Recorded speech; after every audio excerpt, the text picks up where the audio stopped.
They didn't use my name on the phone. They used my son's. That detail stayed with me longer than the words that followed. Names usually anchor you. They give you shape.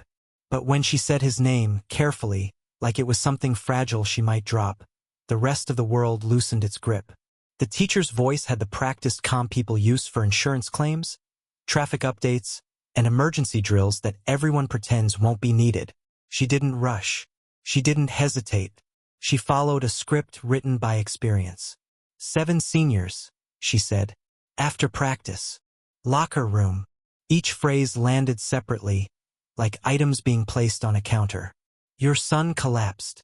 She paused there, letting the word do some work on its own, as if collapse might soften what came next, or prepare me for it. He's at memorial. I thanked her. That surprised me. Courtesy is a reflex. Survives shock. I hung up the phone and sat in the truck without starting the engine. The key stayed in my hand. I counted to 30 without knowing why. Not prayer. Not strategy. Habit, maybe. Something learned long ago, when reacting too fast cost more than waiting. The world didn't tilt or spin the way people say it does. It narrowed, like a lens being adjusted until only one thing stayed in focus. The drive to the hospital passed without landmarks. Red lights were obeyed. Speed limits respected. I noticed that detail later and didn't know what it meant. In the ICU, machines argued quietly about his pulse. Not alarms, just negotiations. Numbers rose and fell. Lines blinked. The room smelled like antiseptic and plastic and something faintly electrical. My son lay still, smaller than I remembered. His head had been shaved in a rough crescent, sutures neat and clinical, like a line someone else had drawn across my life with a steady hand. Fractured skull. Brain bleed, controlled. Breathing on his own. The doctor delivered the facts cleanly, like inventory. I cataloged them the same way, as if they belonged to a stranger. That distance felt necessary. Useful. I stood there longer than was required. Nurses came and went. Charts were updated. I didn't touch him. Touching would have changed what I was trying to be. If I put my hand on him, I might become something else. Someone less contained. I had been trained to act quickly. Years ago, decisiveness had been the measure of competence. Hesitation got people hurt. But I had also been trained, more painfully, to wait. To let information arrive. To let the situation finish revealing itself before choosing a direction. The second lesson took longer to learn, and it never felt natural. The school the next morning smelled like new carpet and coffee that had been reheated too many times.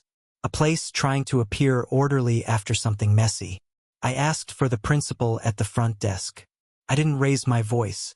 I didn't explain myself beyond my name.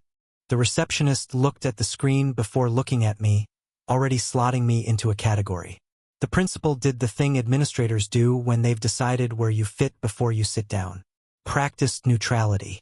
Concern without ownership. He gestured to the chair across from his desk like it was a concession. Boys will be boys, he said eventually, which is a phrase that can swallow a lot of damage if you let it. It's flexible. It expands to cover broken bones, bruised egos, and sometimes worse.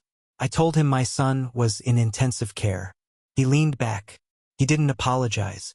His eyes moved not to my face but to my hands, then my shoulders.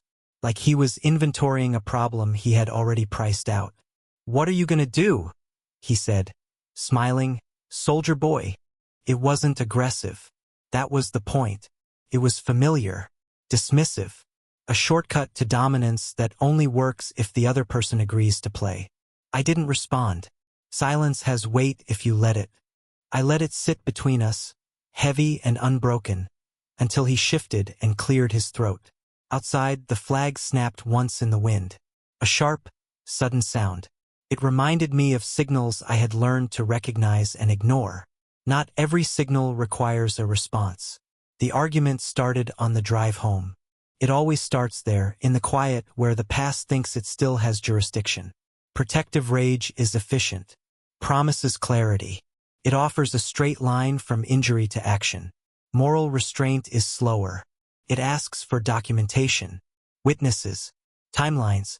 It asks you to trust systems that often fail people who look like they should already know better. I pulled over at a rest stop and wrote down everything I knew.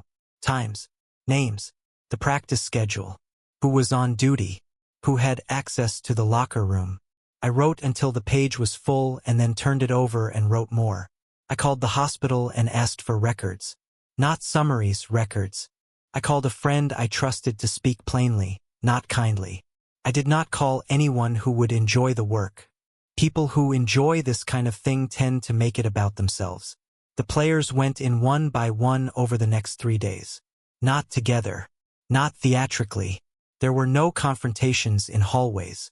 No shouting. Just consequences unfolding at the pace of evidence. Concussions documented. Broken hands from falls. A knee that didn't bend the right way after a scramble on concrete. A rib that cracked under a shoulder that shouldn't have been there. It wasn't my doing. That distinction mattered to me even if it didn't to them. It was theirs. Plus the cameras, the witnesses, the messages boys send each other when they think no one reads them. It was the difference between a story and a record. Stories can be argued with. Records just sit there. On the third day, a woman from the district office called me. Her voice was careful but not apologetic. She asked questions in a way that told me someone else had already been listening. The word investigation was used, then mandatory reporting, then law enforcement liaison. Authority doesn't arrive with sirens most of the time. It arrives with calendars.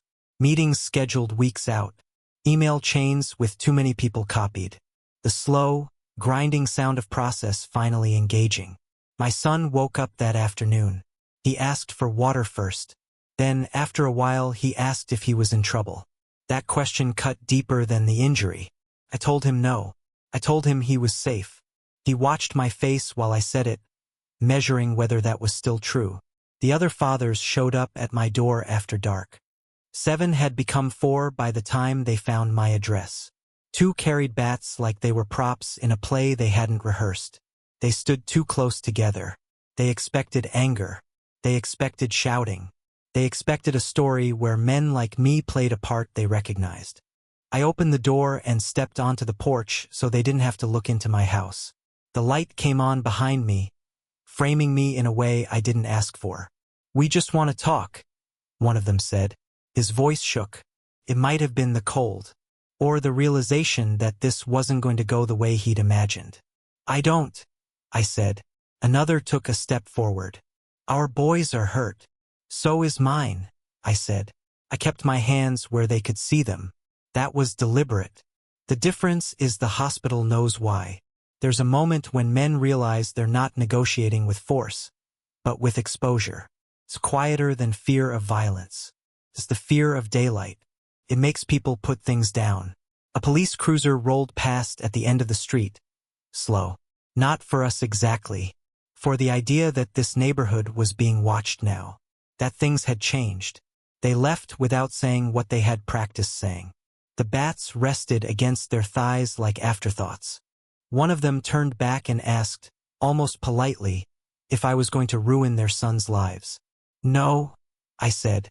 "I'm going to tell the truth." After that came meetings, suspensions, charges adjusted to what could be proved. The principal took a leave. The coach resigned without explanation. None of it felt like a victory. It felt like a ledger finally balanced enough to close. My son came home weeks later with a scar that would fade and a hesitancy that wouldn't. We learned a new patience together. He stopped playing football. He learned to swim. He asked fewer questions. I slept less. Restraint has a cost. It always does.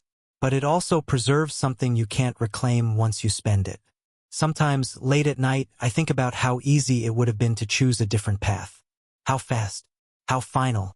Then I remember the ICU, the machines arguing quietly, and the way my son watched my face when he woke up. Power doesn't need to announce itself. Sometimes it's enough to stand still until the right eyes are open.